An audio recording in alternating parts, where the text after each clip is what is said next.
Are you looking for someone to help you with your roof, siding, and gutters projects? Look no further than CRC Renovations. Serving the Lexington and surrounding communities for over 20 years, this family-based company can help you with all of your exterior needs. Call the folks over at CRC Renovations at 859-327-3913. Again, that's 859-327-3913. Sean, I noticed your landscaping the other day looks fantastic. I hate landscaping. I know that you aren't a big fan of landscaping. Who did it for you? Well, it wasn't me. Well, I didn't figure. I contacted the guys over at Horizon Landscaping. Mike and Jimmy, they did an excellent job. And it was super affordable. Are they local? They are local. And you can reach them on Facebook by reaching out to Mike Wills, or you can call them at 859-274-6571. Again, that's 859-274-6571 for all of your landscaping needs. Well, I'm definitely going to give them a call. Thanks. 5 seconds left. Boston only has a 1-point lead. Greer's putting the ball on a play. He gets it out deep, and Havlicek steals it. Over the stand throws. Havlicek stole the ball. It's all over. Oh, my goodness. Sorrentine hit that one from the parking lot. And Vermont has a 59-55 lead. Swung line drive left field. One run is in. Here comes Bream. Here's the front of the plate. He is safe. Braves win. Braves win. Braves win. Braves win. Schultz, 5 seconds left in the game. Do you believe in miracles? Yes! Unbelievable. Down goes Frazier. Down goes Frazier. Down goes Frazier. I just got 3 things to say. God bless our troops. God bless America. And gentlemen, start your engine! it's showtime.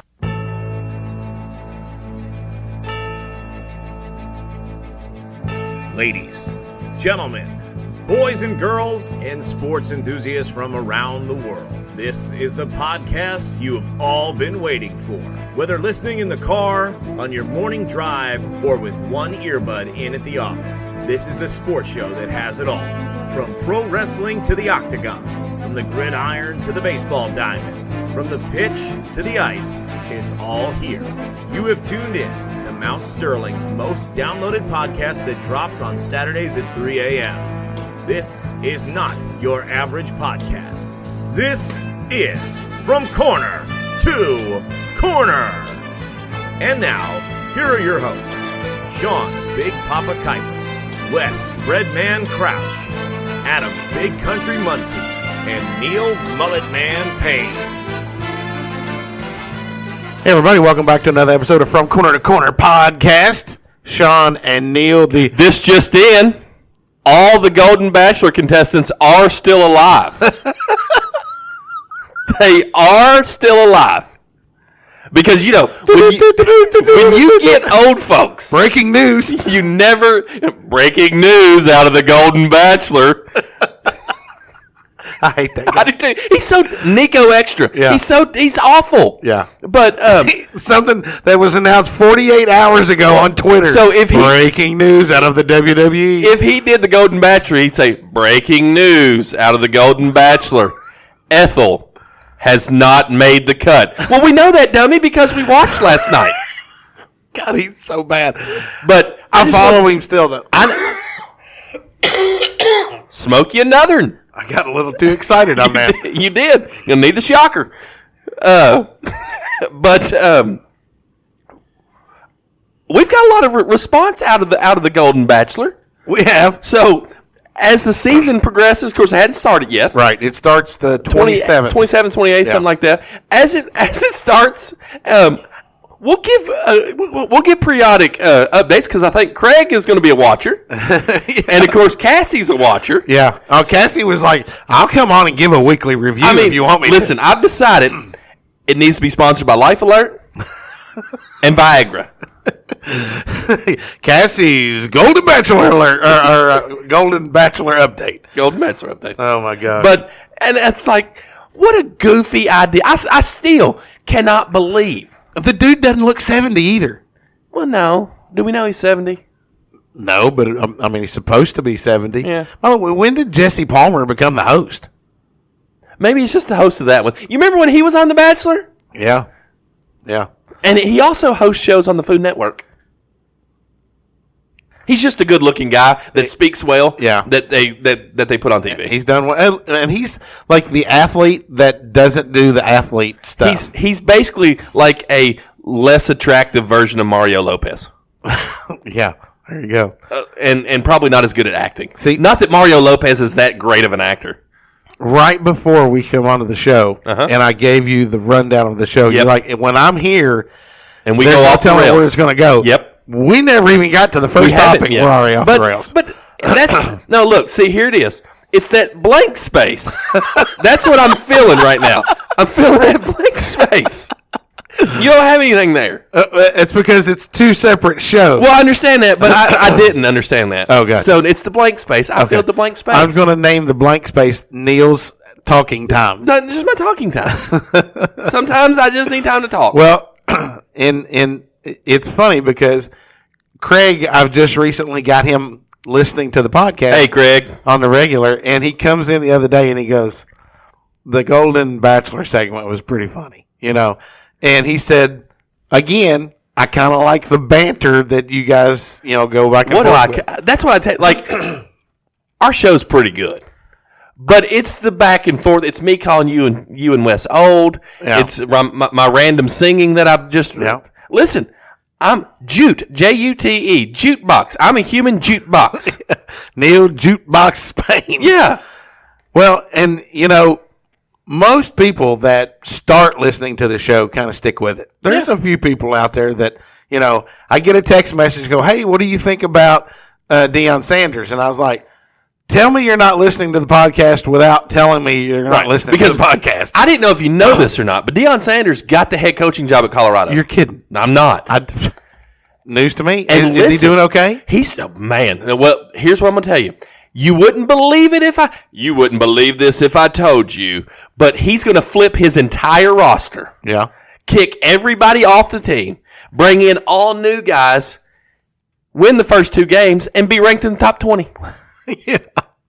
And he's going to play Nebraska, and the only game is going to get more viewers than Colorado-Nebraska is going to be Alabama-Texas. And that was close. It was close. I mean, depending on who you listen to today. Depends. That's also who should be a sponsor of the Golden Bachelor. Depends.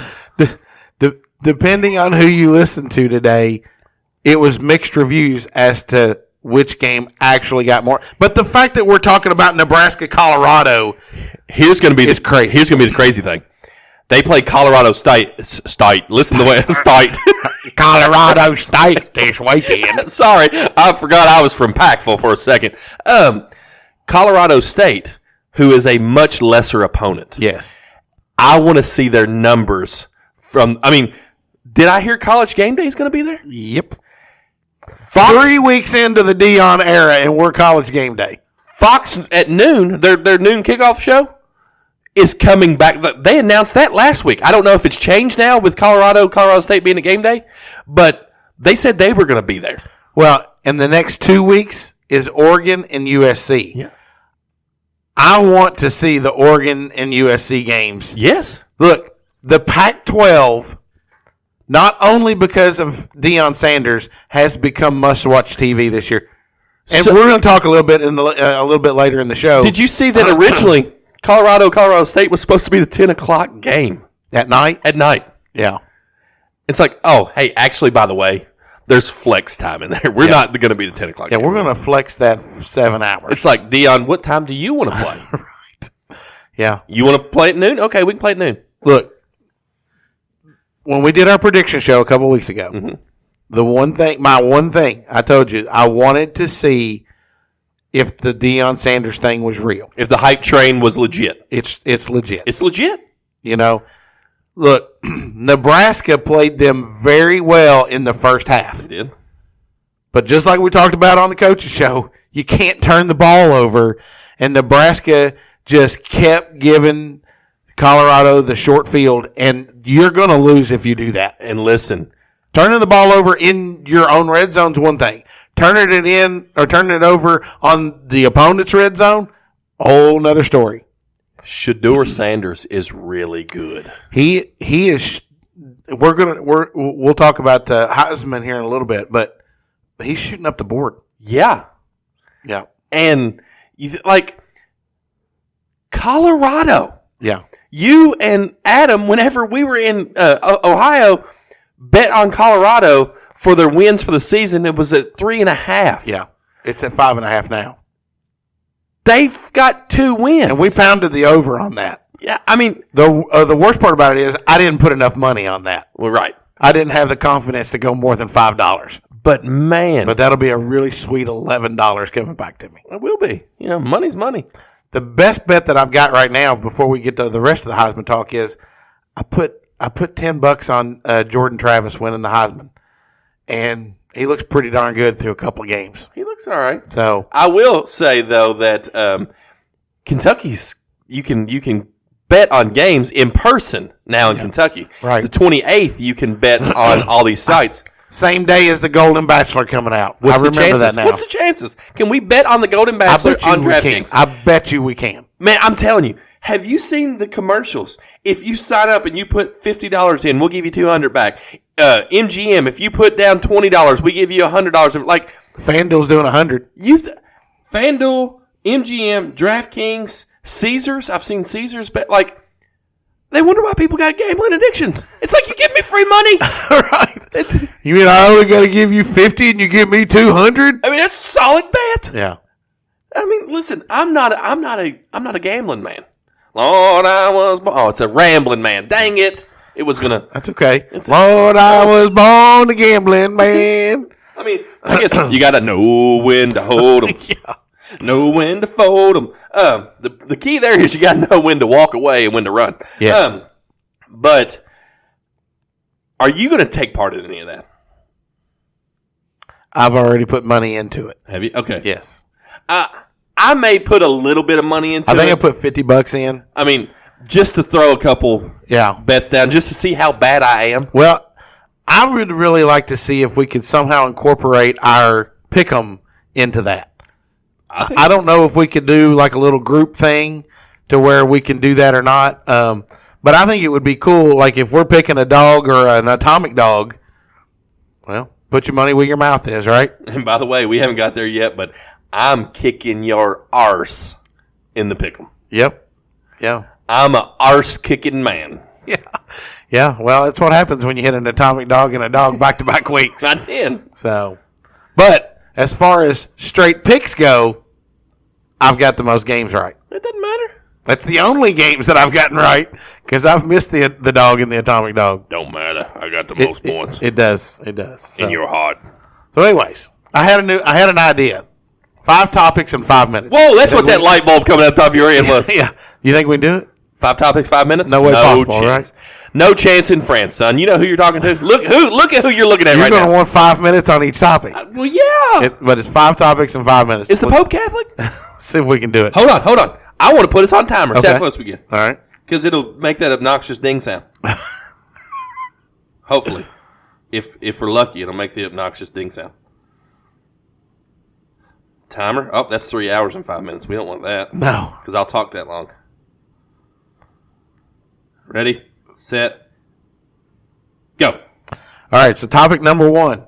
Art Briles makes a cameo on the Sooners sideline, upsetting the AD. That says saddling. I saw that after I'd already printed it. I wasn't about to print it again. We're not going to make it because I can't get off the fact that you put side link.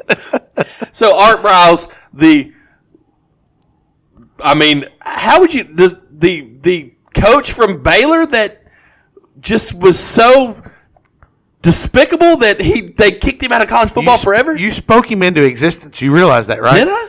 Last week we were talking and you go, when are we going to see Art Briles again? I did say that. Son of a gun if he didn't show up on Saturday. It was me. Yeah. I'm Nostradamus. So if the Oklahoma AD is listening, it was Neil's fault. I'm sorry, AD. Apparently he's kin to one of the coaches. That's his son-in-law. Look, one of the worst things you can do as a head coach is go, I didn't know. And that's what Brent Venables said. I know. And it looks bad. It's a bad look. But then again, Art Briles, it's like I told you, he wasn't a convicted murderer. Right. What's the big deal? Well, but he also probably should have known better. Like, I probably shouldn't do that.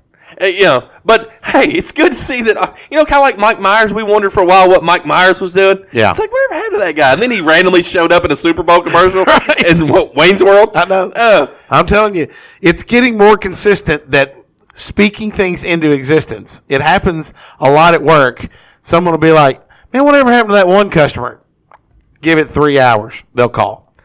It's like, and I tell them, I said, I keep trying to manifest Carrie Underwood at my front door. That hasn't happened yet. Hasn't happened. But eventually. She does have a new song for Sunday Night Football. Yes, she does. Apparently, they say that she keeps getting stuck in traffic on the way up here. So that Mount Sterling traffic. It's pretty bad. Every time. Yeah, for sure.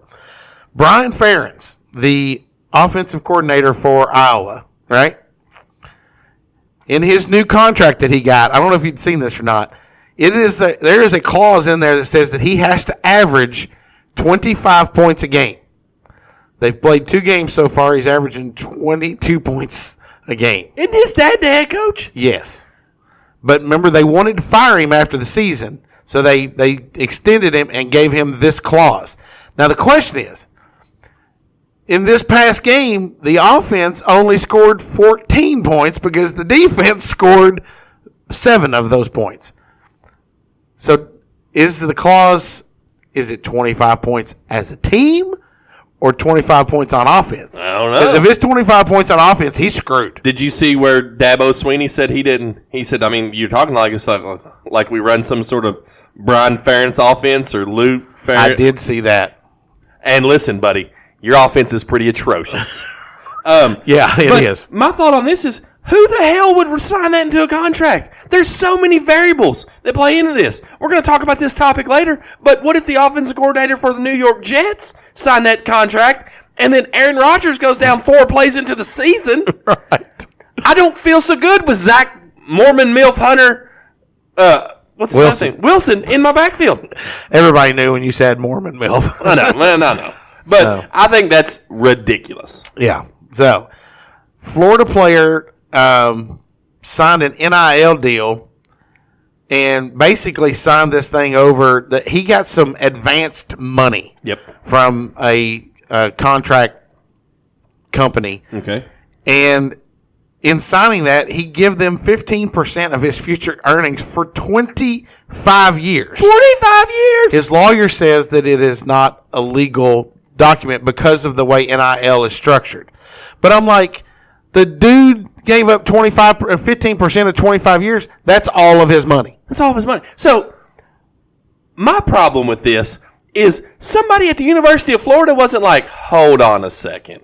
Like, I know they all have NIL offices and NIL people. Like, they didn't. Somebody's like, hey, let me read that over. You might not ought to sign that. Right. You do realize you're not going to play in the NFL for 25 years. You're not Tom Brady. Right. You're going to just lose. He's going to take your money. Yeah. And with that, and when they gave him $486,000 or something like that over the time, it's like I'd look at him, but I don't know. He was a second round pick, I think. Yeah.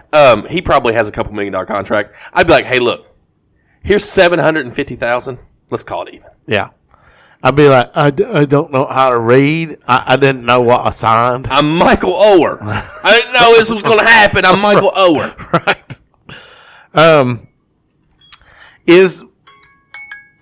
That was 5 minutes, Sean. Golly, we only got through 3 topics. All right, well, we're going to keep going now. Yeah. We're already over the limit. Is Mel Tucker the dumbest human being on the planet? Okay, I know this is a family-friendly show. Mel Tucker is stupid. But if you and I are having a phone conversation, how are you going to know what I'm doing on the other end of the phone? So was it that way? That's what she said. The way that I read it was she said that he was pleasuring himself. He was masturbating without her permission while they were on the phone. Okay, I thought it was straight up to her face. No, I think it was on the phone. Okay, because that's a whole different story. Right. Mel Tucker, I'm like, if you did that face to face, who are you, Pee Wee Herman? Hang on just a second. And I'll be like, how dumb can you be? Who are you, Pee Wee Herman? This ain't no movie theater. The show pony was like yesterday. He's like, he has to be the dumbest human being on the planet. Dumbest. The dumbest human God ever gave breath to. And you know I don't like being wrong. So if we find out that that's not, I misread the article, then I will come on the show next week and I will say, my apologies to all the people that Mel Tucker offended. I got the story wrong. Well, I do know that it involved a sexual harassment moderator or something. Like she literally, her job has something to do with sexual harassment. Well, and I think he also said, if you weren't married and I wasn't married, would you date me? Here's what it comes down to. Michigan State wanted him out. I'm glad you said that. Yeah. Because, look, we've talked about his contract and how monstrous it was. You can't say monstrous Mel Tucker and this story all in one sentence. You can't do it. But anyways, they've not played well. No. And now they have cause, and he's going to get fired. But I think, watch and see, this is going to get messy. God dang it. I'm such a child. But I like Mel Tucker. And probably Mel Tucker, if Nick Saban doesn't retire, he'll go to the Nick Saban School of Rehabilitation. Right. And he'll go be a defensive analyst or something for him. Yeah. And then he'll get another chance. Yeah. But, see, we talk about contracts. We've talked about contracts on here a lot. This is what happens. And listen, before I say that, if he sexually assaulted or harassed anybody, I'm not taking up for him. Okay? Right. Well, we're definitely not defending. I'm going by what I read on the article. It seems a little sketch to me. But it goes back to they give these coaches such... Look at the buyout Jimbo Fisher has. Look at the buyout Coach Cal. Like, such ridiculous. But then you have Brian Ferentz. If you don't score 25 points a game, we're going to fire you. Right. Well, yeah. You think he goes up to Ryan Day and is like, hey, coach, so I really need to score 25 points. Yeah. I know you're going to put up 60. Can you give us 28? Can you let me score 4 touchdowns? Yeah. I mean, you're still going to win by 20. It's a big ask, but can you? Bro, come on. That's so ridiculous. Look, it's the fourth quarter. It's 66-2. Can we have a couple of touchdowns here? So, Mel Tucker, that's one of the worst situations ever. And Sean, your truck is sticky, and Mel Tucker says hi. That's what we got. Oh, my gosh. Heisman watch. Caleb Williams is running away with it early. He is. But now they haven't played anybody. But he's only played the first half of both games, or maybe a little bit of the third quarter. I mean, Shedeur He Sanders already has 12 touchdowns, no interceptions, and has an 87% completion percentage. Shedeur Sanders has almost thrown 1,000 yards. Well, yeah, he put 500 up on TCU. Yeah. He's pretty good. I don't like my Joe Milton pick. Dude. No, he's playing good. Their offense is lackluster. It's not what it was with Hendon Hooker, but they're blaming it on Joe Milton. Don't forget, all of the receivers went pro too. Right. Like, I think he's for what I think he's playing fine. But he did have a lot of hype. I'm doing the Blake Shelton finger point. I'm one of the people that bought into the Joe Milton hype. Yeah.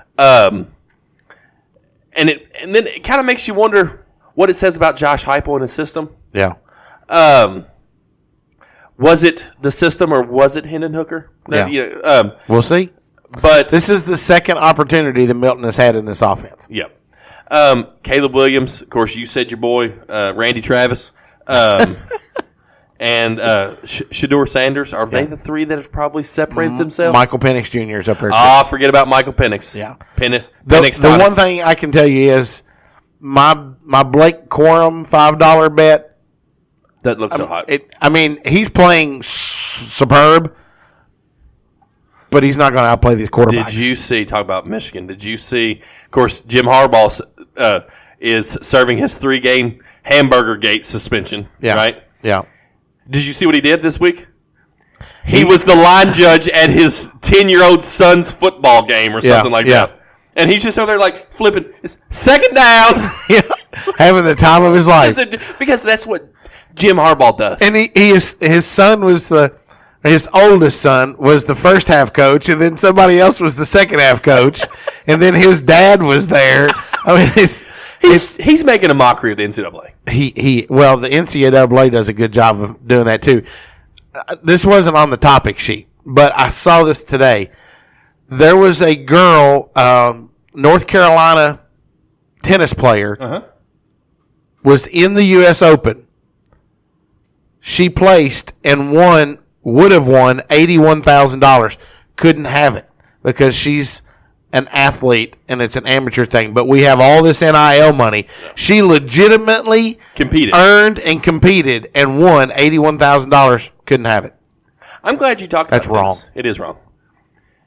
Do you think the Joker, Novak Djokovic, is the greatest tennis player of all time? Yeah. Male, yes. I mean, so I looked at overall, yes. He's got 23 Grand Slams. Yeah. Which are the 4 majors in pro tennis. And he's got 93 wins overall. And he's less than 50. Only 93? Only 93. But Jimmy Connors is in the lead, and he's only like 12 ahead of him. So, like, Jimmy Connors... Is that, like, tournament wins, 93? Yes. Okay. Like, winning tournaments. Gotcha. Yeah. So, I mean... So that's 2 more years. If Djokovic doesn't take that record, is he still the greatest tennis player of all time? Yeah, because I don't know that Connors had that many actual Grand Slam type He did not. wins. Rafael Nadal Majors, is second, and he has 21 or 22. Yeah. No, 21, because there's a lot of people speculating that they don't know that anybody on the men's side anyway will get to 23. Like, not unless 10, 15 years from now another Djokovic comes through. Right. But the sport's changing. You know, it is. It's more. It's like all sports are changing. They're all becoming more competitive, right? And you know that's kind of like that leads us into like our next topic, right? Texas goes into Alabama and beats the snot out of them, and it really wasn't close. It really wasn't. The score, what was it? 10 points. It might have been more than that. Yeah, maybe it was 10 points. But it felt like it never felt close. Like, at no point did Texas feel like they were not winning that football game. I was going to say, there's no point that you were like, man, Alabama might win this. Now, we talked about this earlier in the year, all the way back 3 shows ago, that Michigan was the only team that was really returning that top talent at quarterback. Ohio State has struggled a little bit. They're still out of your top teams. They're still trying to figure out who's going to start for them. Last week it was one. This week it's going to be a different one. They're doing the a la Michigan thing from last year. Right. Georgia's starting a new quarterback, but they ain't played nobody. And he's 12. Yeah. And you got Alabama, who looked like they were starting a freshman quarterback or whatever grade he's in. And he's not very good. No, and he's the best that they've got. So all this just doubles down on the fact that I think Nick Saban hangs it up at the end of the year. I thought that a lot about that when this was going down, and you know, across the board, and we kind of touched on this earlier. The Pac-12 is going out with a bang. They are. They've got the top teams in college football right now. I know Georgia's still ranked number 1. We don't know what Georgia is. Well, and they've not played anybody. And we're not going to know what they are because they still – I mean, Tennessee. If you ask me right now, Texas is probably the best team in the country. Texas is good. And the fact that they went into Tuscaloosa and smacked around Nick Saban, who's only ever lost 6 times in Tuscaloosa. You know, there's a lot of people that think that Alabama comes to Commonwealth Stadium later this year, and there's a lot of people that think that could be that could be Mark Stoops' defining moment. Like, they thought that prior to the season. Of course, they've had some offensive issues, right? We can't seem to play well. But Mark Stoops' teams, you go back and look, in big games, they play really well. They always play Georgia tough. So would it surprise me? No. But we also, if you remember, beat Steve Spurrier at South Carolina and caused him to retire. Well, I mean, he quit. I literally just had the thought, if Kentucky was to beat Alabama here at home, he might quit. In the press conference afterwards, I'm done. Nick Saban said, well, I'm getting beat by Kentucky. It's time for me to go to the house. Right. The day has come that I never thought would be here. And it's like, I quit. And it's like, well, Coach, you gonna? No, I'm leaving. I'm not even going on the team plane home. Yeah. I got a cab coming to pick me up. My wife is actually here outside waiting on me. We're driving back on the countryside. That'd be hilarious. We're going to catch up on the Golden Bachelor. But I think Florida State's the second best team in the country. Florida State's good. I'm telling you, I want to see USC against competition. And I think Colorado's going to be that competition. I will say I don't think Colorado loses both those games. I don't think they lose to Oregon and to USC. Not the way. Are either one of them at home, or are they both on the road? Okay. Oregon's on the road. USC's at home. That will be the most televised game this year. Yeah. Before we get to Colorado and Texas, Florida State, and the national championship game.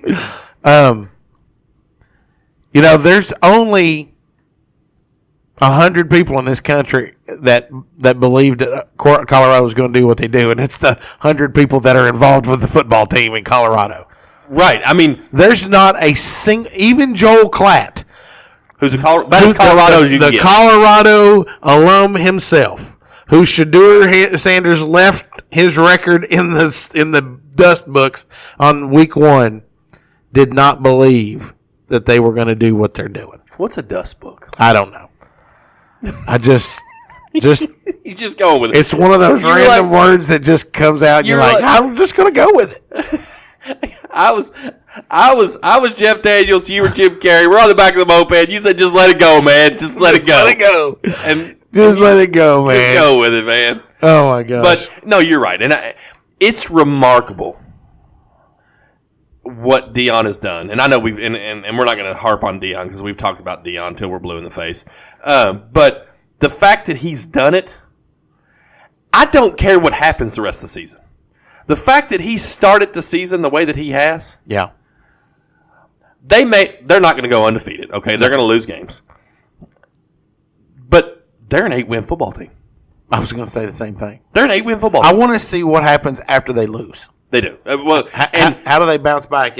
Which is why that USC game, they go on the road to Oregon, they have a chance to get smacked in the mouth. Yeah, the old Mike Tyson saying everybody has a plan until they get punched in the face. Yeah.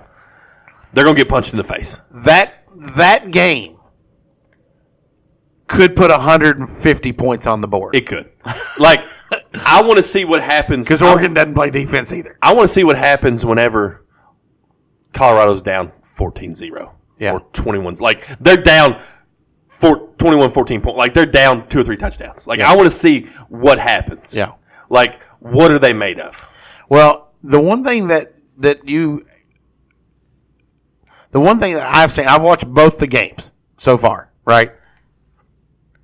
Sanders does a really good job at halftime adjustments. He makes great adjustments. And I don't know if it's Deion or if it's his coordinators, but I do know nobody prepares better than Deion. They didn't prepare better than Deion as a player. I imagine he's the same way as a coach. So Sean Lewis was who's the offensive coordinator. He was the head coach at Kent State, right? Leaves a head coaching job to come to Colorado to be the OC for Colorado. He's going to put 2 years in Colorado, and he's going to turn Kent State into a Power 5 coaching job. You wait and see. Maybe not even 2 years. Maybe not, but I think you would want to see him do it without Shedeur and Travis and all these guys. I don't know. We'll see, but I could see that happening. I mean, and then you're looking at it going, smartest move I ever could have done was come coach with Prime. So with Nick Saban on his way out, guys like Prime are going to be the guy. I need to go there, work for that guy, because if you get Deion Sanders' stamp of approval, yes, you can have any job you want to in the country. Right. Yeah, I could. But I could see that happening. So. NFL Week 1 is behind us. It is. Man, what? look, I know Adam is happy as all get out that Aaron Rodgers went down last night. Look, I don't like Aaron Rodgers, but I would never wish ill will on any player. That sucks for the Jets fans. You know, regardless of the fact that it's Aaron Rodgers, the Jets finally have hope. They got a quarterback. Made it 4 plays. Tore his ACL. Achilles. Achilles, sorry. Achilles. On the 4th play of the game. And I was reading this more on ESPN.com. There was an article. So it looks like, the way that I read the article, he held on to the ball too long. It was supposed to be a quick. So the guy, his offensive lineman was blocking, and then you see him release and go out because he's supposed to block for the guy that catches the ball. And Rodgers just held on to the ball too long. Yeah. I don't know if the read wasn't there. It's never been more obvious in my life that it was an Achilles issue because you literally saw the ripple go up the back of his leg. It rolled up the back of his leg. It was kind of gross. And I hate that. I mean, look, you don't almost see anybody at his age. At almost 40? Yeah. Is he done? I would say it has to be greater than 50% because he was almost done before this season. Yeah. But then again, he's a pretty prideful guy. I can see it. I can see him like, not wanting out like that. I can see him not wanting to go out that way. But I did see that the Jets' Super Bowl hopes tanked today. Yeah. Because with Zach Wilson, they're not. Now, the saving grace for Zach Wilson is they have a two-headed monster in the backfield with and they Dalvin play Cook really good and defense. Breece Hall. And they play really good defense. If he just doesn't turn the ball, he played well last night. I mean, for not being prepared, he came in and threw well, threw a touchdown. So let me ask you this question. Let's say we get closer to the trade deadline, they're still contending. Do they look to go get a quarterback? I think it. Or, I mean, are they looking today for a quarterback? Have you seen the reports of them with Tom Brady with the Jets jersey on? Have you seen that? I have. I mean, but he, like, people are forgetting, like, he's partial owner of the Raiders. Yeah. Like, that doesn't really make sense. Yeah. He's not coming. No. Quit. And why would you want, listen, he's an old man. Yeah. Why would you want to go? Well, he doesn't want to be behind that offensive line no more than Rodgers does. And why do you want to go play in the New York winter? Yeah. If he's going to go anywhere, it's going to be like San Francisco. Yeah, he's not doing that. Miami. Yeah. It'll be interesting to see. Before we move on from the Jets, do you remember when Adam shared that thing about that bar in Wisconsin that said that every game that Rodgers plays with the Jets and loses, the drinks will be on the house? So last night was the first night of that, right? The place is packed, and Rodgers gets hurt. Everybody starts drinking like crazy because he started the game. They're losing because of Rodgers, and then the Jets come back and win the game, and everybody had to pay their tabs. I mean, that place raked last night. And he doesn't get to play anymore this season. And that bet's gone. And it's over. It's now null and void. Killing last night. That dude paid that lineman to take Aaron Rodgers out. But was there anybody else that stuck out to you?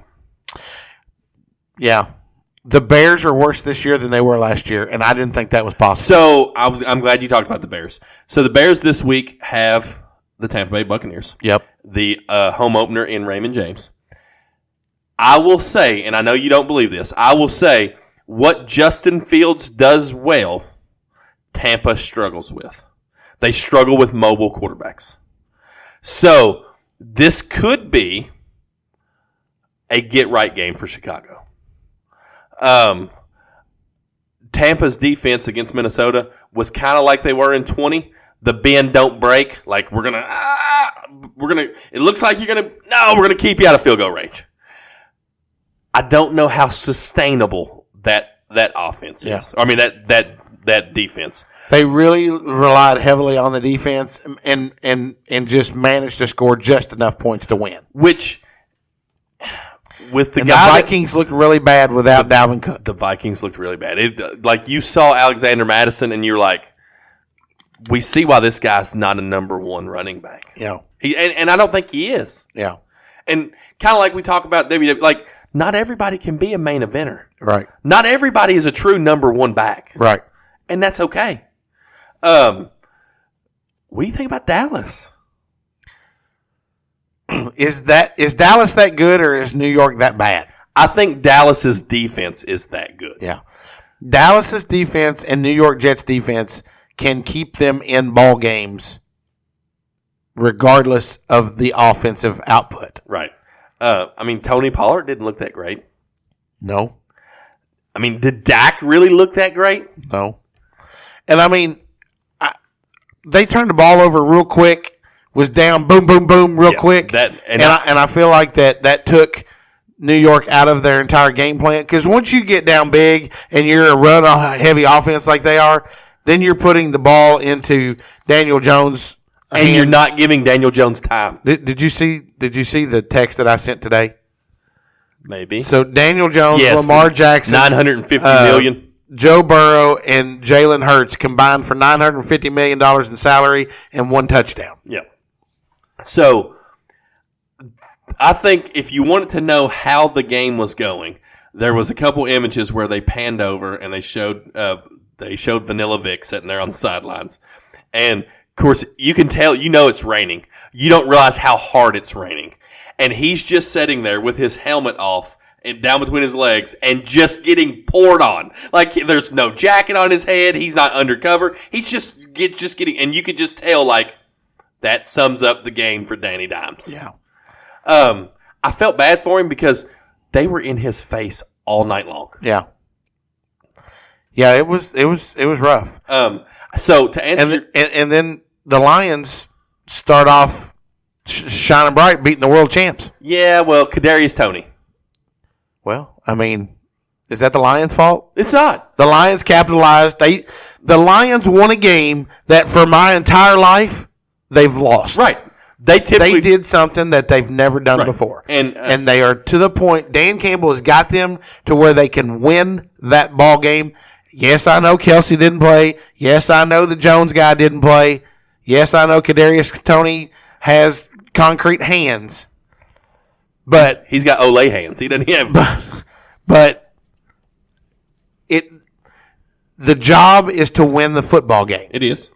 No matter who's on the other side of the field. I was going to tell you. And they did that. You've been a big Dan Campbell guy since he got there. Yes. And I told you eons ago that I thought he was going to get fired. Yeah. He's the guy. He changed the culture. This is one of those rare occurrences that the NFL gives a coach an opportunity to build a culture. Yep, and he did. We don't see that very often. A la Mark Stoops at Kentucky. Mm-hmm.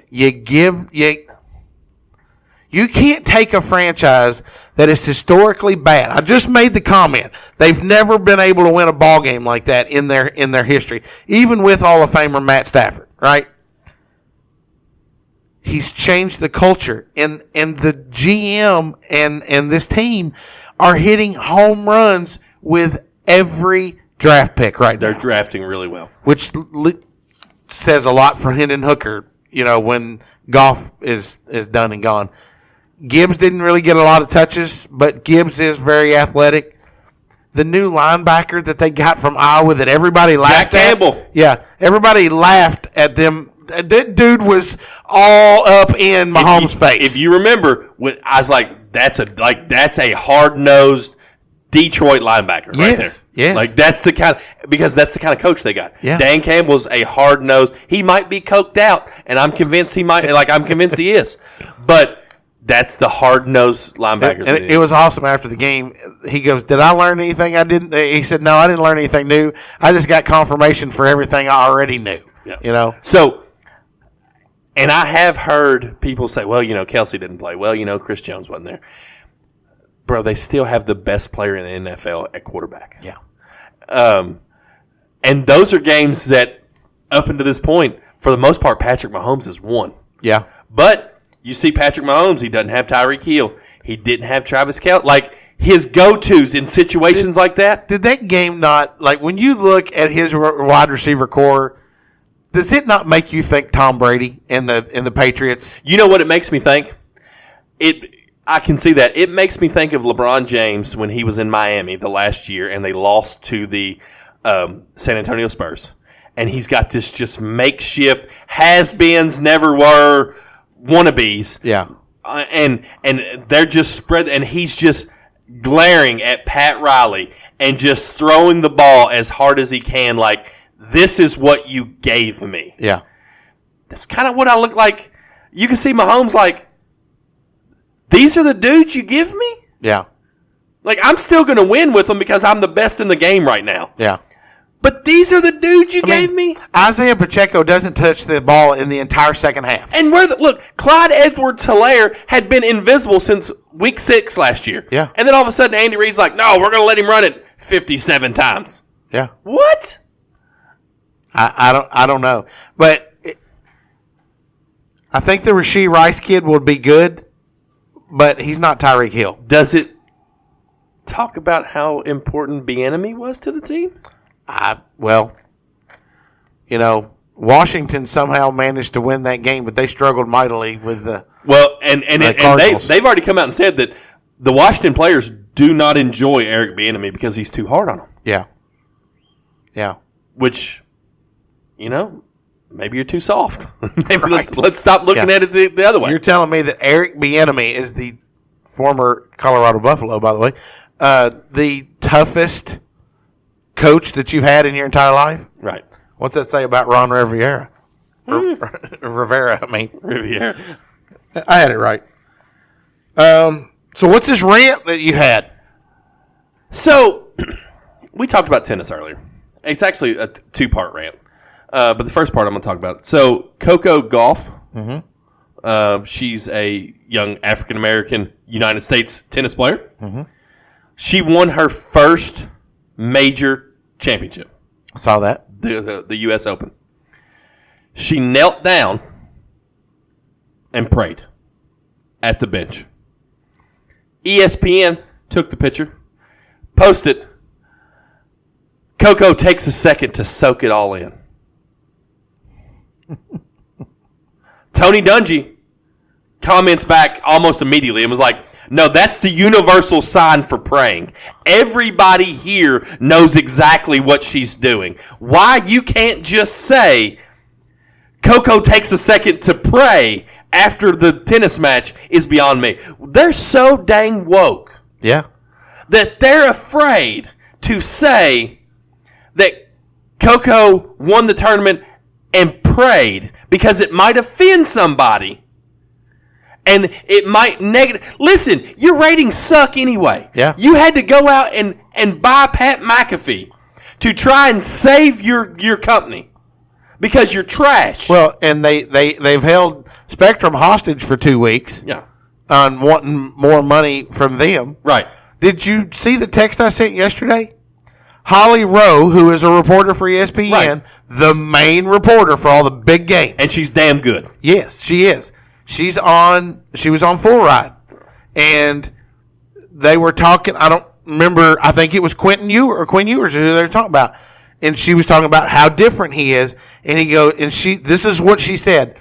I don't know if he had a come to you-know-who meeting or not, but he's definitely changed. And I'm like, I did see that text. So we and can't say come to Jesus anymore? Right. Everybody knows it's a come to Jesus meeting, unless you live up north. Frankie didn't know what come to Jesus was when I said that. Well, here's the thing. And when you use it in that reference, it's not a religious connotation. No, it's get your butt in gear. It's that somebody's all up in your arse. Right. Like, you're going to do it right, or you're not doing it. Right. But the fact that ESPN has become so dang woke. Yeah. Then, like, don't report a half-truth. Just don't report it. Right. Just leave it alone. Just pan away from the fact that she knelt down. But it's like, is it that we're making it that big a deal that somebody prayed? Yeah. We talked about Dion a minute ago. First thing out of Dion's mouth anytime. First, I want to give praise to my Lord and Savior Jesus Christ. Yeah. Well, the first game before they went out on the field, he says, God normally give me something up ahead of time, but but he's just now hitting me. And I mean, like he's literally talking about that. Since we're talking about it, so this past Sunday, John, our associate pastor, He preached a word now. he did, but he showed the video or the pictures of all the student athletes and the students, not just student athletes, but all the students From Paducah to Pikeville. all across the country that have been posting these pictures, FCA meetings, athletes on the field, and all this stuff. It gives me the goosies, right? But you're seeing a movement in our youth in the state of Kentucky. And I say the state of Kentucky. We've baptized 30 of our youth in the last 3 weeks in this church. Yep. And had a couple more Sunday get saved. And we're seeing a movement. And I looked at that and I listened to John. And there was one name that come to mind. And that was Tim Tebow. Mm-hmm. If you've ever seen the Tim Tebow story, he wasn't supposed to be here, right? No, he was supposed. His mom and dad were told to have an abortion, right? And she prayed that if the baby was okay, she would dedicate his life to Jesus Christ. Hence the name Tim, right? Timothy. And Tim Tebow has preached the word of God from the day he was born. Yes. And I've been to see him. You're a huge Tim Tebow I am a guy. huge Tim Tebow fan. But what Tim Tebow did 15 years ago was make it cool. It wasn't cool then. He was ridiculed for his faith and his beliefs. Mm-hmm. But now it is such a common thing for our young people to be okay and comfortable with sharing their passion for Christ and not be afraid to kneel down on national television and give a praise to Jesus. Well, and he more than like to know right and wrong. Right. To stand up and say there shouldn't be a man participating in female sports. Right. There should, all this stuff shouldn't happen, but ESPN doesn't want to report that. Right. Because we want to cater and bow down to a minuscule population of people, and we want to try to ostracize and distance ourselves from I saw that, and it crawled all over me. Just say I didn't see it because I didn't have ESPN for 2 weeks. Right. But yes, and I don't blame you. I mean that is. It's disturbing. It's the targets. Which, by the way, the fact that the NFL is still throwing Bud Light out there blows my mind. It's like, did you not see what happened? Right. But the NFL's Teflon at this point, right? It doesn't there's matter. The picture. Yeah, she's not taking in the moment. She is clearly praying. Yeah, she's on both knees with her hands folded and her head down. She's praying. So they said took a moment to soak it all in after winning her first Grand Slam title. Yeah. Tony Dungy's tweet said, "I hate to break it to you, SportsCenter, but Coco was not soaking it all in at this moment. She was praying. She's been very open about her Christian faith in the past. It seems pretty obvious what she's doing here." Right.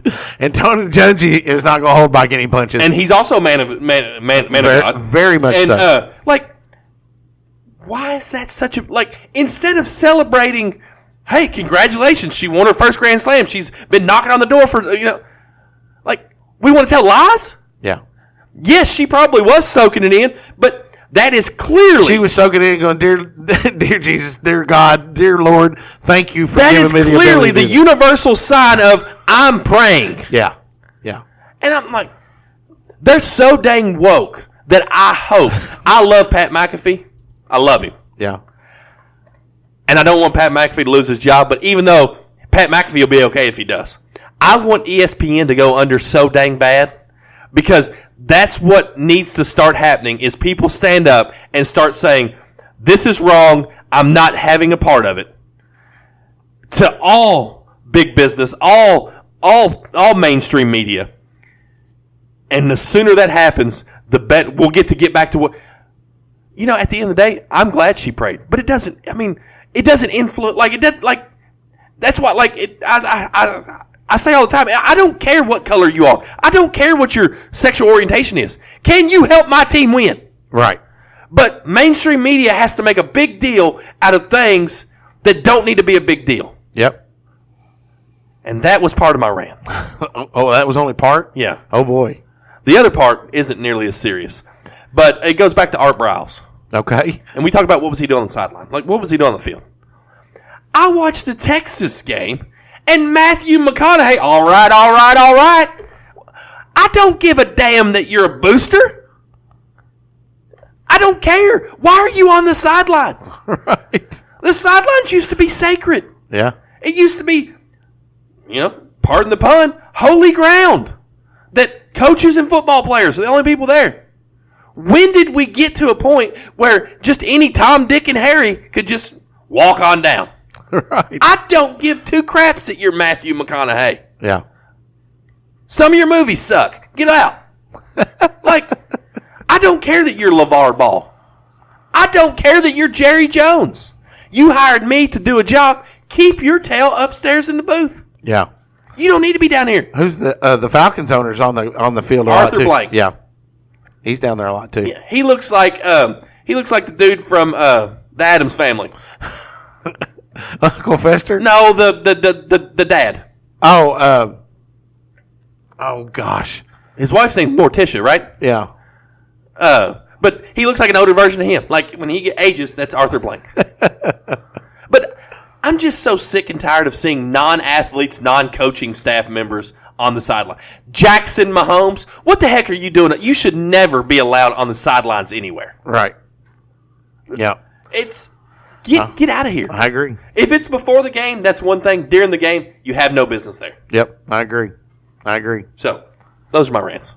All right. Well, let's cool down a little bit for the second. Hey, I'm kind of hungry. Are you? I am. You got anything that would suppress my appetite? How about a Little Debbie's Christmas cake? Oh, baby. You're talking my language now. That is Blake Hannon's favorite. Blake Hannon loves the Christmas tree cake. Loves it. So, if you've been following us on the social medias. And if you're not, you should. We threw a little thing out there this week. We've done some of these tournaments. We've done we did the sports movies. We did the heroes, the heroes versus villains. But this one, no pun intended, takes the cake. No, pun totally intended. Wes said this is the greatest idea that we've ever had. Which is funny because it came from an argument that we had in a legit argument. Like when I made that post about we may have not ever been so torn on a topic, I'm not lying on that. Right. No, because I didn't know. It all come from that Oliver Anthony. I keep seeing all this. I buy my own fudge round thing, and I'm like, I don't understand it. What is up with that? And Adam's like, well, it come from the Oliver Anthony song. I buy my own, or it's something about 5'3", 300 pounds, which I totally resemble. I resemble that remark. And but that was when Wes made the statement of death.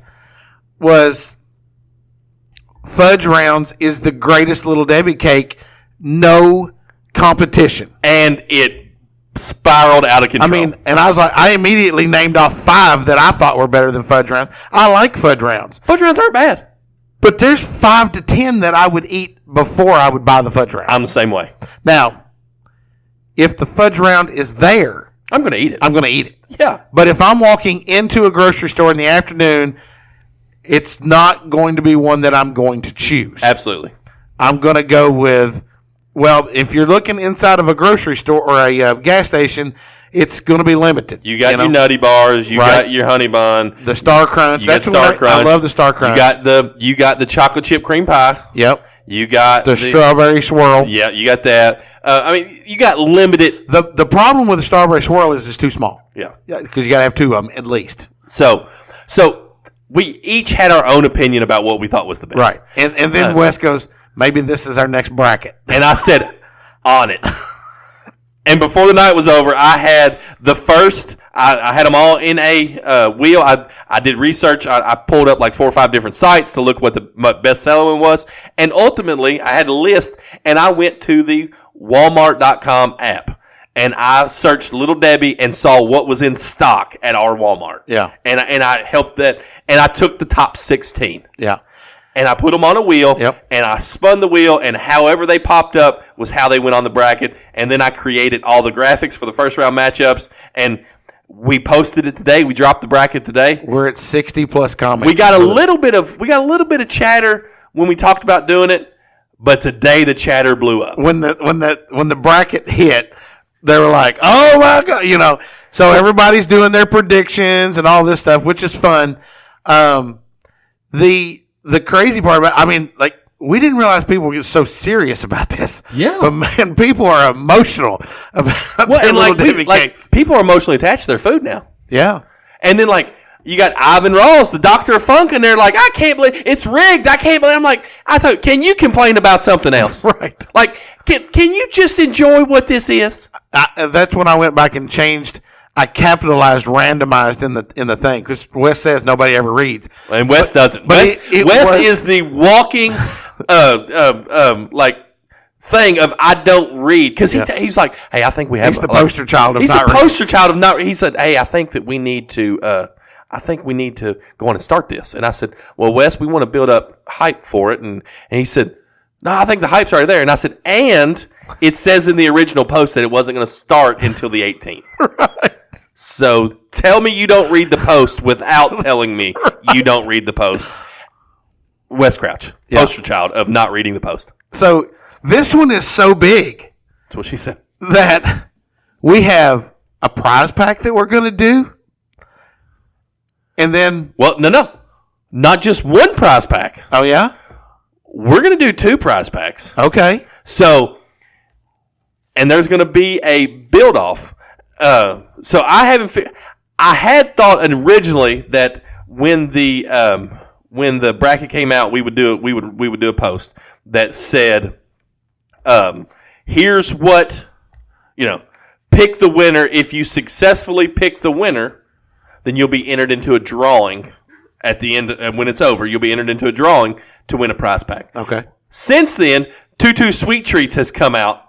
And they've upped the ante, so they're going to give out a prize pack with us too. Okay. And their prize pack, and I don't even know if you know this yet. They are doing a really great job of being a partner of the show. So you're going to win a dozen cupcakes. And the post hasn't dropped yet, it'll come out. Probably this show drops Saturday, probably come out Sunday, so look for it sometime Sunday.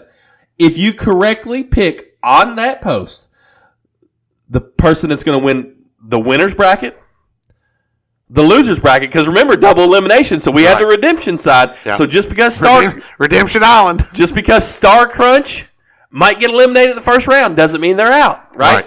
So if you correctly pick the winner champ, the loser's bracket champ, and the overall champ in the Little Debbie Snackapalooza, you're going to win. You're going to be entered into a drawing to win a dozen free cupcakes from Tutu Sweet Treats. If you've not had their cake or their cupcakes or their Rice Krispie treats. Not just Rice Krispie treats. Their chocolate dipped Rice Krispie treats. Which is basically a Star Crunch. I'm telling you. Yes, it is. Minus the caramel. You're missing out. Darren and Jessica do a great job. He can do customized cakes. They can do cake pops. They do all kinds of stuff. So, with that being said, on our side, you're gonna vote. There's gonna be a matchup each day. There's gonna be a matchup each day. Thumbs up for one, heart for the other one. It'll tell you on the picture what you're supposed to do, right? If you vote every day, when we get to the championship, finally, we're talking about almost a month worth of matchups, right? Yeah. When we finally get there, the cake that wins, everybody that successfully picked that one in that matchup will be entered into a drawing, and there won't be just one prize pack. There will be 2 Little Debbie prize packs where you'll win a bundle of Little Debbie cakes and a From Corner2Corner t-shirt. So we're giving out 3 prizes on this one tournament. Plus, we have the McKee Bakery, the local Little Debbie realtor. They're sponsoring it for us. Yep. So, Yep. Absolutely. I mean, listen, people are serious about Little Debbie. Listen, this Little Debbie bracket has blown up so big, we're going to have to start calling it Big Deborah. This Little Debbie tournament is so big, it's now Big Deborah. It's huge. Huge. That's what she said. It's huge. Really, really huge. But, so, just run down these real quick, all right? Okay. And Logan Gould earlier was like, I don't even think that one exists. Every one of these exists, and you can get them at your local Walmart. Yep. Okay? So, we have first round matchup, oatmeal cream pie, one of the OGs. Yeah. Okay? Versus birthday cakes. I feel like oatmeal cream pie is going to win that. Yeah. And I think it's not even going to be close. Right. Then we have maybe the first tough matchup, Star Crunch versus Fancy Cakes. That's going to be tough. I think so, but I think Star Crunch moves on. See, I think Fancy Cakes does. See? There's Right. I mean, I'll flip the table over. Okay? And then we have the peanut butter cream pies. Okay. They're good. Yeah. It's like 2 peanut butter cookies with a peanut butter cream, and they're delicious. Yeah. Delicious. Versus my favorite and the undisputed champion of this tournament in my mind, Christmas tree cakes. Yeah. I'll be shocked if Christmas tree cakes doesn't at least make it to the finals. Then we have the peanut butter crunch bar, which is a dark horse. I love those. They're good. Versus the Swiss roll. Like, I'm so torn on that one. Gosh. I'm so torn. Yeah. I go to the one that I buy, and it would be the peanut butter crunch bar. See, I would go Swiss roll, but I'm glad there's a redemption part of this because Right. I love both of these. Yes. Next we have And one of those will be a contender in the loser bracket. Yes. Then we have strawberry shortcake roll Oh, versus the cosmic brownie. Man, the cosmic brownie's a heavy hitter. yeah. Yeah, I love them both. We got the donut stick. People are sleeping. Your daughter's one of them. You're sleeping on the donut stick. Well, I actually put on the comment today that I would be stunned if they even got a single vote. People are sleeping on the donut stick. But then Caitlin was like, I've never even seen or heard of the donut stick. But, I mean, they drew a tough matchup. They are good, though. With the Nutty Buddy? The Nutty Buddy, man. Quite possibly. Is it the best one on here? It could be. It could be the best one on here. I mean, Flavor Pack Punch, Nutty Buddy is about as good as it comes. Now, we had a person, they comment, they said they take apart the individual layers. I'm a psychopath. You know what I do? I open the twin pack, and I bite them, like, I'll eat them both together. I'm the same way. I eat it as one bar. But I'm also the same psychopath that I eat a Kit Kat that way, too. I don't break them off. Me too. And people look at me like I'm crazy. Caitlin looks at me and goes, you don't break that apart? I'm like, no, it's no, why? And she goes, you're weird. I'm like, I mean, that's the way I like to eat them. I don't know. I mean, and then we have the frosted fudge cake, which is a sleeper. I'm telling you. People are sleeping on the frosted fudge cake. Versus the zebra cake, which, Wes, it is not the same thing as the Christmas tree cake. They're entirely different. Yeah. I told Wes Crouch the other day, I said, for you to think that the zebra cake and the Christmas tree cake are the same thing, I bet you think the Reese's peanut butter egg and the peanut butter pumpkin taste the same. They don't. Yeah. The egg is much better than the pumpkin, much better than the Christmas tree, much better than the football. Yeah. It's got more peanut butter in it. It's the best. Yeah. And it tastes different. And then to round out the first round, honey bun. It's a really good honey bun. Chase loves them honey buns. It's a really good honey bun. Versus the fudge round. Which is what started this whole thing. Which is what started the whole thing. I mean, there's some heavy hitters. A lot of people are looking at the Christmas cake versus fudge round final. And I'll be honest with you, we could possibly get 100+ votes on that. Well, let me see. We might get it twice. Because it's redemption. So if they make it all the way through to the winner's bracket, one of them has to lose, and they'll go to the redemption side and come back at it again. And have to come back at it again. We could very possibly see the same cakes meet up in the finals.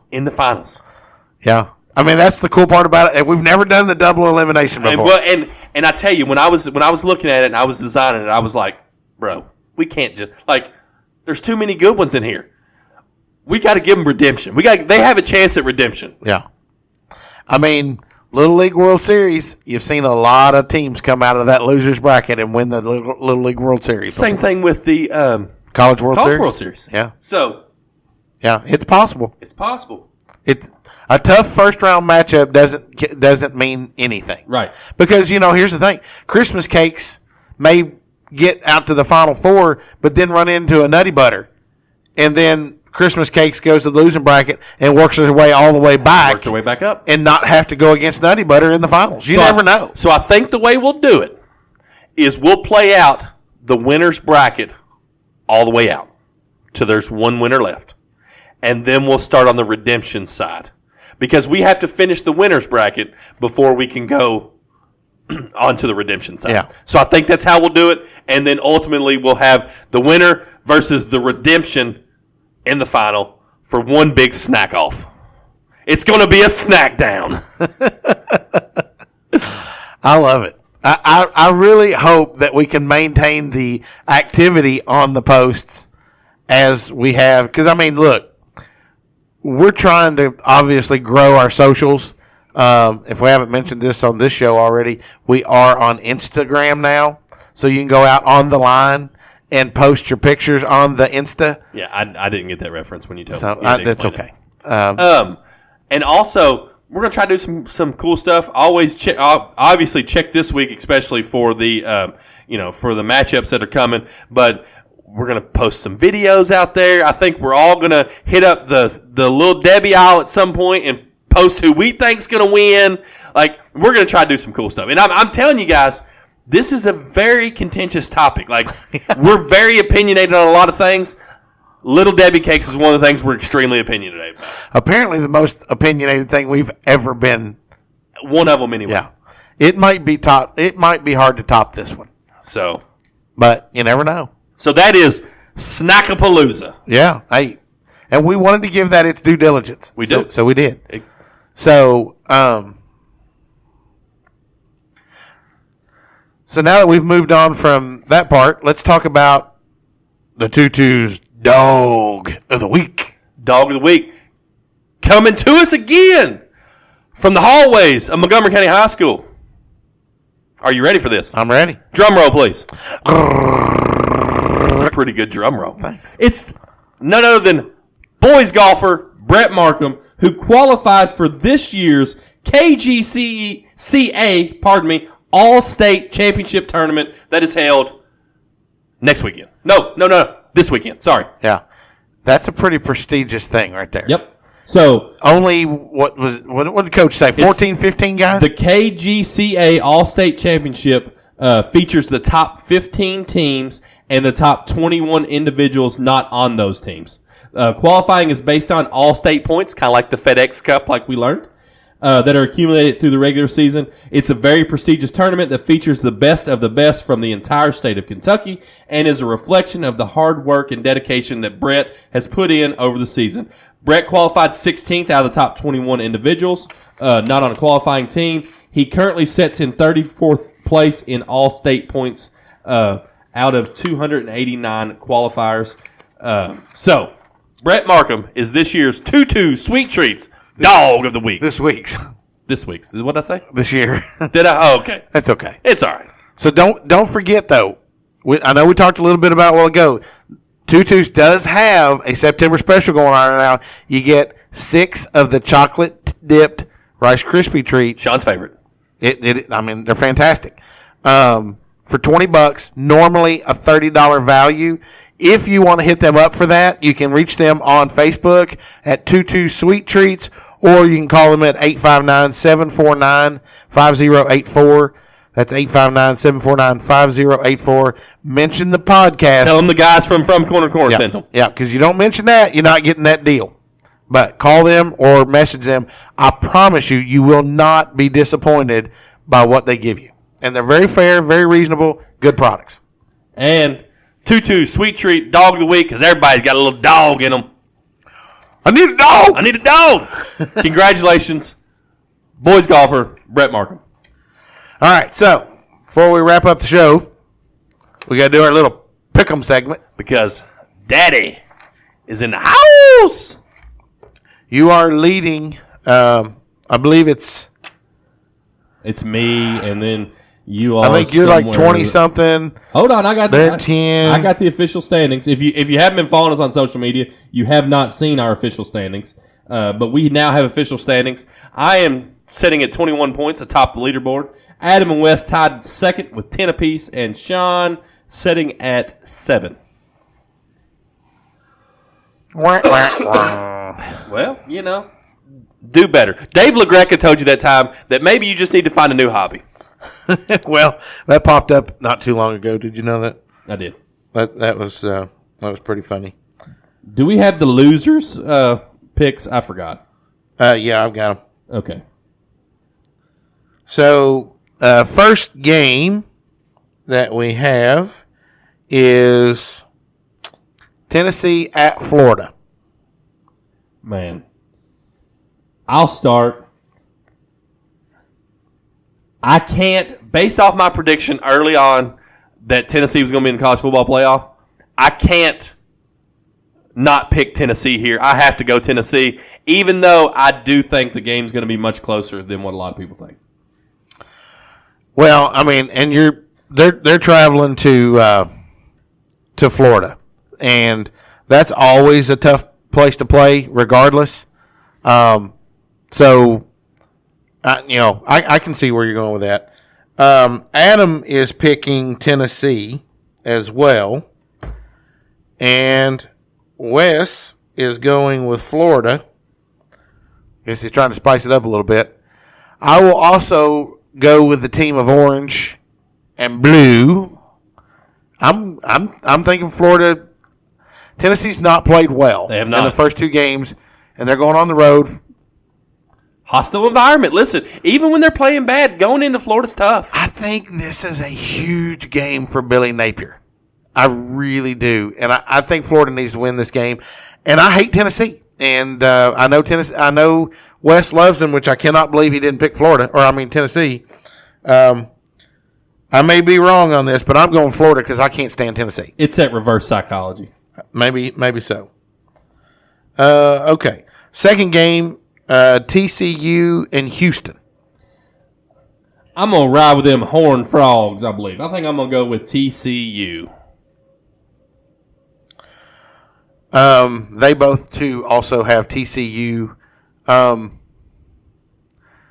think it's kind of hard to go against TCU. It is. Houston's not Colorado. So I'm gonna stay there with you guys so I don't lose a point on that one. Let's see here. West Virginia and Pittsburgh. There's no way in hell with Adam Muncy on this show I'm picking West Virginia. Give me Pittsburgh. They both went with West Virginia, but I'm riding with you. I picked Pittsburgh last year. I know they're not as good as they were last year, but I got a feeling they're going to show up for this one. Pittsburgh again. I do expect it to be a really good game, though. It always is. Minnesota UNC. Man.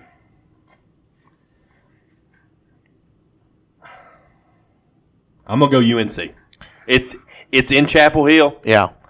I believe in Drake May. I'm going UNC. And they did too, and I will as well. Minnesota's defense is pretty good, but their offense has really struggled, and Drake May is playing very well right now. Let's see. K-State at Missouri. In the upset, I'm going Mizzou. Wow. Adam went with K-State.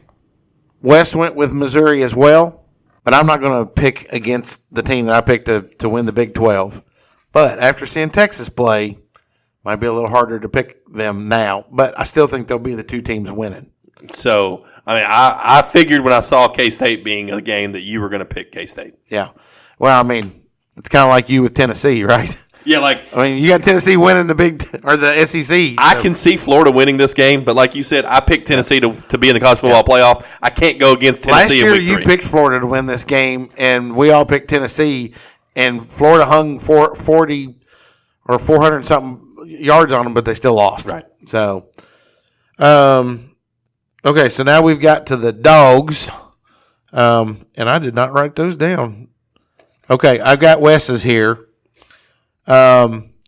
Wes is going James Madison. Atomic dog pick, which means he is picking them to outright win James Madison over Troy, who is a 2-point favorite. Kind of the method that I took last week when I hit the Atomic Dog. I took Northwestern and to win outright, and they were a 1.5 underdog.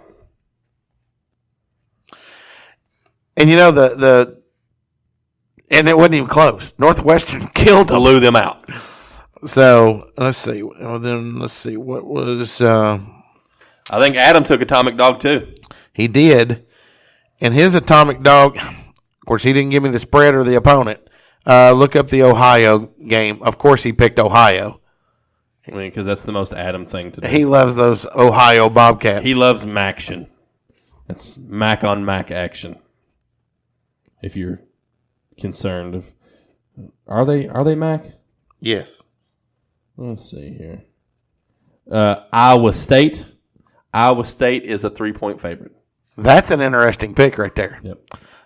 Bold move, Cotton. We'll see how that plays out for you. Bold strategy, Cotton. All right, you go ahead. So I am not taking an Atomic Dog this week. I told you all to begin with, you got to be careful this Atomic Dog pick. Yes. Right? Yeah, because it's an all or nothing pick. It's an all or nothing pick. I'm going to play it safe. I'm just going to go dog, okay? And my dog is, I'm taking the Akron Zips and the 26 points. Because I don't think, with the whole issue with Liam Cohen, I don't think, even with Liam Cohen, I'm not sure Kentucky can beat anybody by 26 points. So, give me Akron and 26 points. So, I told you earlier in the show that old Ferens has got this thing in his contract where he has to score 25 points, right? You did. When you look back, Iowa has not scored more than 28 points in a year and a half. Okay? They've scored 24 and they've scored 20 in this season so far. And 7 of those points have come from a defensive touchdown. They're playing Western Michigan. Western Michigan is getting 28.5 points. So I'm going to take Western Michigan and the points on a straight dog, not on an Atomic Dog, obviously. And what's going to happen is Iowa's going to win 29-0. You're welcome, Brian Ferentz. And I'm going to lose this bet, and his point average is going to go up to get him closer to that 25. Yeah. But that's what's going to happen. Yeah. It's already a convinced, because I'm convinced I am going to stay in last place in this thing. I won't hit a dog all year. I'm probably going to hit all 5 of these other games because that's the way it's been going. But I'm going to miss this dog, and I'm going to lose by half a point. I lost by half a point this past week because the game was delayed 7 times because of weather, and I lost by half a point. Yeah. If that game plays straight out, I think Jacksonville State covers my 13.5. Yeah. But it was delayed 7 times. Yeah, that's a lot. Yeah. So, but I'm going to go with Western Michigan on a dog pick plus 28.5. I'm kind of same against a team that doesn't score 28 points. Like I said, I'm kind of the same way with the Akron pick. I don't think Kentucky can beat anybody by 26 points right now. No. And I thought about that one as well. But I felt like the Western Michigan was a little bit more of a lock. Yeah. So, anyways, that is our pick'em picks. I wish that we could do the active betting online right now because I'd probably hammer the 28.5 with Western Michigan. Yeah. It'll probably drop down to 27 or a little lower. But we have them locked in now. But, yeah, they're locked in right now, 28.5. So, but, man, it was a jam-packed show. We talked about a lot of stuff, man. Well, we did. We even got our Jesus on tonight. We did. But, we're not afraid of that, right? Not afraid of it, no, sir. We might not talk politics, but we ain't afraid to talk religion. Well, we may sprinkle some political type topics in, but we don't come right out and talk politics. Right, for sure. Well, We hope you guys enjoy the first week of Snackapalooza. Snackapalooza, baby. It's running wild. Go out there on the socials and give a big high five to Brett Markham for being Tutu's Dog of the Week.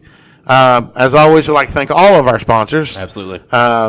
Without you guys, it's not possible to do this. And without you listeners, we wouldn't be where we are today, so thank you as well. That's true. That's true.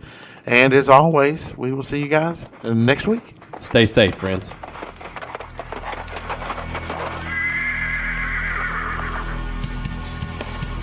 The Moco Four Horsemen would like to thank you for listening to From Corner to Corner. Be sure to go out and follow us on Twitter, on TikTok, on Facebook, Instagram, and even YouTube. Whatever podcast platform that you listen to us on, be sure to go out and give us a 5-star review. Thanks as always, and we look forward to seeing you next week.